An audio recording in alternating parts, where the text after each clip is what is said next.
Io l'ho detto tutti questi giorni e non mi stancherò mai di dirlo, questa è la battaglia di tutti i sardi, quindi smettiamola di dividerci, smettiamola di litigare, smettiamo di discutere tra noi, perché stiamo rivendicando qualche cosa che è un diritto naturale e qualche cosa che può veramente fare la differenza, farci cambiare, darci una prospettiva diversa, dare un futuro ai nostri figli. Quindi uniamoci, continuo a dirlo anche a coloro i quali oggi non sono venuti, non hanno voluto partecipare a questa protesta. Stiamo insieme, non commettiamo l'errore di dividerci. Questo è un momento straordinario, abbiamo un governo delle larghe intese dove sono rappresentate tutte le forze politiche. Se saremo capaci di unirci, di stare tutti insieme, possiamo ottenere un risultato. Noi che cosa chiediamo oggi? Chiediamo di essere ricevuti dal governo, chiediamo di poter presentare la nostra piattaforma che abbiamo deliberato in termini di sintesi rispetto a tutte le istanze. Questa mattina la Giunta regionale si è riunita nella sede della Regione, questa mattina alle 9:30 abbiamo deliberato. Vogliamo portare al Ministero dell'Economia questa delibera, vogliamo che venga aperto immediatamente un tavolo nel quale rivendicare ciò che ci spetta, nel quale riconoscere ciò che è dovuto e ciò che è un nostro diritto. Partiamo prima di tutto dalla modifica dell'articolo 10 dello Statuto, quello che prevede, ovvero sia la possibilità di incidere noi, di fare noi le politiche fiscali, di poter diminuire le imposte, di fare esenzioni, come abbiamo già fatto con l'IRAP, con un'azione e con una volontà politica unanime, dove la politica è stata capace una volta tanto di unirsi e di legiferare tutti insieme in quella direzione. Poi chiediamo che venga conclusa velocemente la procedura per l'istituzione delle zone franche nei porti, quelle che sono previste dallo Statuto, e poi chiediamo naturalmente che lo Stato ci sia vicino e sia promotore delle iniziative, delle attività e di tutto quello che serve per poter arrivare alla modifica del codice doganale, dichiarare l'extradoganalità ai fini doganali e fiscali al consumo della terra in Sardegna. E infine chiediamo l'applicazione del regime agevolato che è connesso a questo status. Chiediamo che venga immediatamente aperto un tavolo, chiediamo di essere ricevuti oggi dal governo, chiediamo che venga immediatamente aperto un tavolo tecnico e politico, e che questo tavolo abbia un programma molto stretto per esaminare tutte queste questioni e poterle risolvere velocemente. O se c'è qualcuno che ritiene che questo diritto non spetti, se c'è qualcuno che ce lo vuole negare, che venga allo scoperto, lo dica chiaramente e dichiari da che parte sta.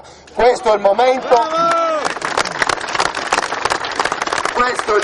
in cui bisogna dichiarare da che parte si sta, avere il senso di responsabilità.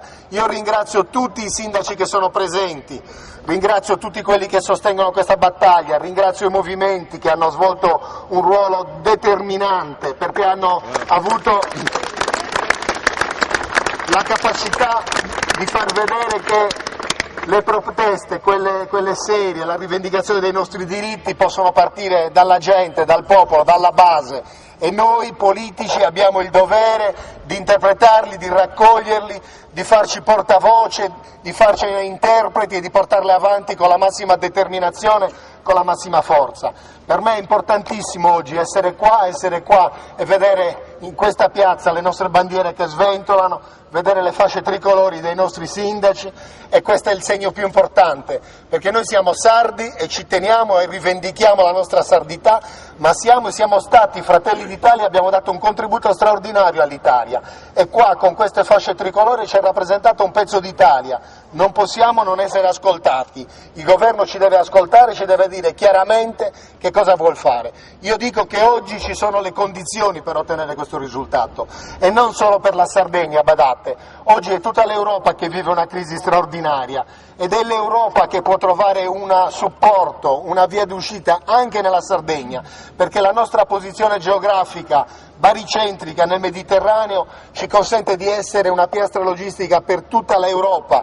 Possiamo essere il ponte tra l'Europa e il continente africano, e nei prossimi decenni certamente l'economia sarà molto influenzata dalle dinamiche e dallo sviluppo di quel paese, di quel continente. Allora quale migliore strumento per essere un ponte effettivo, concreto, per poter essere efficaci, per poter fare ragionamenti che portino un risultato? Quale migliore strumento della zona franca?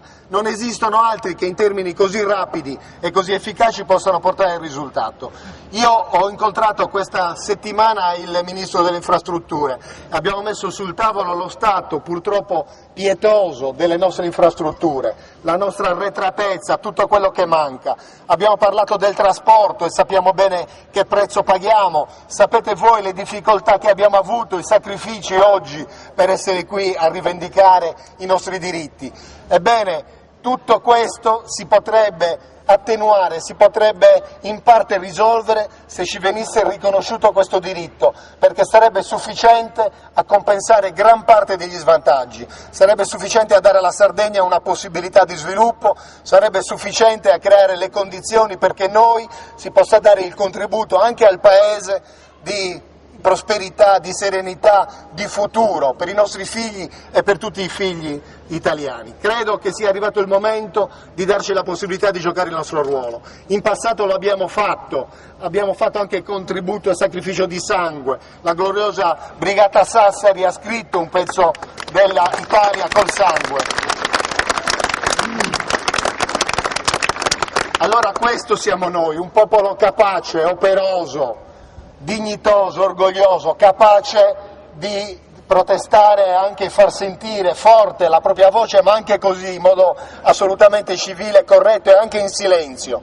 Dobbiamo essere ascoltati, ma per essere ascoltati, lo dico e lo ribadisco, dobbiamo avere una voce unica, perché se parliamo a più voci ci sovrapponiamo tra di noi e non si capirà niente di quello che stiamo pretendendo a Roma, niente. Questa è la cosa più importante.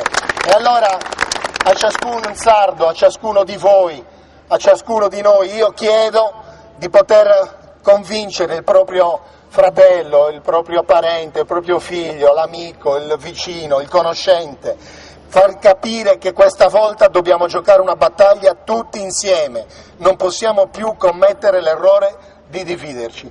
E io ringrazio veramente, non mi stancherò mai di ringraziare i sindaci che sono voluti essere presenti qui oggi e spero che quelli che non sono qua perché non hanno voluto esserci possano comprendere, possano capire e possano venire anche loro qua al nostro fianco.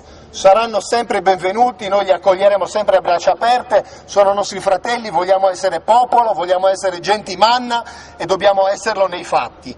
Grazie per tutto quello che farete, siamo in tanti ma ancora non tutti perché so che ci sono alcuni pullman che sono ancora in viaggio, che stanno arrivando, passeremo la mattina qua con la nostra protesta, con la nostra rivendicazione nell'attesa che ci diano conferma di un incontro col governo che abbiamo chiesto e che chiediamo a gran voce. Naturalmente noi siamo aperti al dialogo, siamo aperti a tutti e soprattutto vogliamo far sentire la voce di tutti.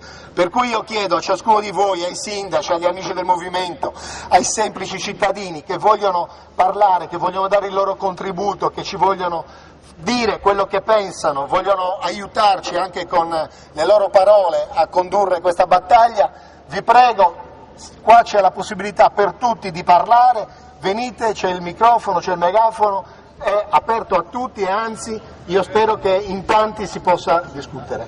Grazie.